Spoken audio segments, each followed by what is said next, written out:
Olá, sejam muito bem-vindos. Quem olha para um gráfico do mercado financeiro geralmente vê o quê? Uma confusão, né? Um monte de sobe e desce que parece não fazer sentido nenhum. Mas, e se eu te disser que existe uma lógica por trás disso tudo?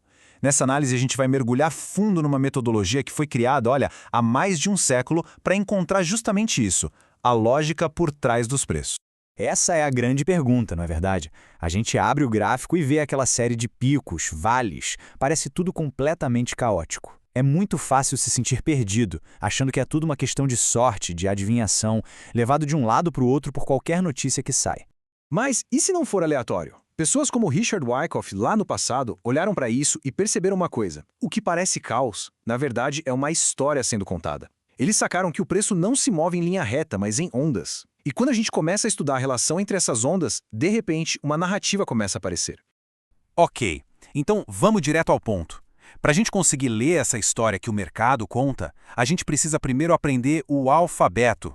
E para Wyckoff, esse alfabeto tem 3 leis fundamentais que, segundo ele, governam todos os movimentos do mercado. Pensa nelas como as regras do jogo. A primeira lei parece óbvia, né? Oferta e demanda. Mas aqui tem um pulo do gato. A questão não é simplesmente ter mais compradores do que vendedores, porque para toda compra existe uma venda, certo? O que realmente importa é a agressividade. O preço só se mexe de verdade quando um dos lados decide ser mais agressivo e atropela as ordens do outro lado. E essa imagem deixa isso super claro. De um lado você tem as ordens de compra esperando, o bid, do outro as ordens de venda, o ask. O preço fica ali, parado, até que alguém se cansa de esperar e resolve comprar mais caro ou vender mais barato, consumindo as ordens do livro e empurrando o preço para um novo nível. É a agressividade em ação. Bom, a segunda lei nos mostra que os grandes movimentos, as grandes tendências, não nascem do nada. Elas são o efeito de uma energia que foi acumulada antes, durante um período em que o preço anda de lado. Essa é a causa. É como se o mercado estivesse, sabe, acelerando o motor com o carro parado, juntando força para a arrancada.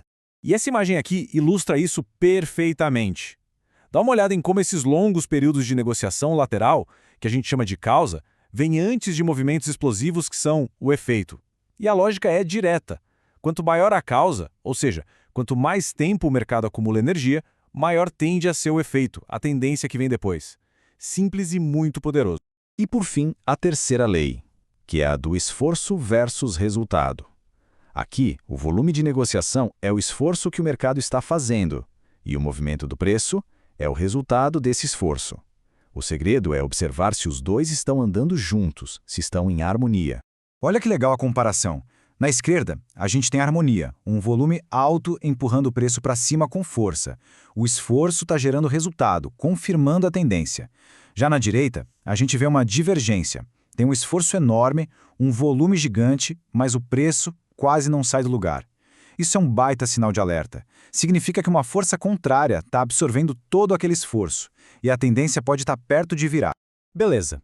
Agora que a gente já entendeu as regras básicas, vamos dar uma olhada no tabuleiro onde esse jogo acontece. O Wyckoff percebeu que os mercados não se movem de qualquer jeito. Eles seguem um ciclo, que se repete várias vezes em 4 fases bem distintas. E as fases são essas aqui. Primeiro, a acumulação. Depois, a tendência de alta, que ele chamava de markup. Lá em cima, a distribuição. E por fim, a tendência de baixa, ou markdown. Cada fase tem uma característica própria, e o nosso trabalho é tentar identificar em qual delas a gente está. Aqui a gente vê o ciclo completo. Tudo começa com a acumulação, que é a causa. Para a tendência de alta, o efeito. Depois, lá no topo, a gente tem a distribuição, que é uma nova causa, dessa vez para a tendência de baixa. Entender esse ciclo dá um contexto geral, ajuda a gente a operar a favor da força dominante do mercado, e não contra ela. Agora vamos fazer o seguinte, vamos dar um zoom. Em vez de só olhar o quadro geral, vamos mergulhar nos detalhes de uma das fases mais importantes para deixar esses conceitos bem mais concretos.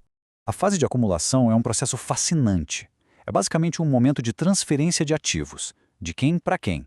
Das pessoas menos informadas, que vendem no pânico, as chamadas mãos fracas, para os operadores profissionais, o smart money, que tem capital e um plano bem definido. Eles estão comprando discretamente.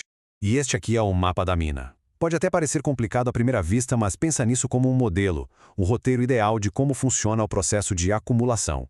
Ele mostra os eventos e a psicologia do mercado enquanto os tubarões, digamos assim, vão assumindo o controle da oferta, pouco a pouco. Mas vamos simplificar. Primeiro, fase A, a tendência de baixa perde força e para. Depois, a fase B é a longa batalha lateral, onde a causa é construída. Aí vem a fase C, que é o momento crítico, um teste final, muitas vezes uma armadilha para pegar os últimos vendedores, chamada de spring. Na fase D, os sinais de força começam a aparecer claramente. E, finalmente, a fase E. O preço rompe com tudo e a nova tendência de alta começa para valer. Então, no fim das contas, qual é a grande vantagem de entender tudo isso? A principal vantagem é uma mudança de perspectiva. A gente para de só reagir a cada sobe e desce do preço e começa a ler a história maior que o mercado está contando. O ponto principal é o seguinte: a metodologia Wyckoff não é uma bola de cristal para prever o futuro. Ela é um mapa, uma estrutura.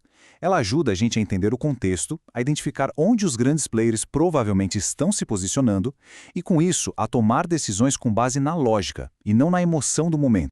E essa é a reflexão que fica.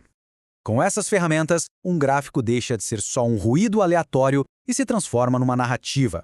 Uma história sobre a batalha entre oferta e demanda, entre esforço e resultado. A questão agora é, da próxima vez que você abrir um gráfico, o que ele vai parecer? Caos ou uma história esperando para ser lida?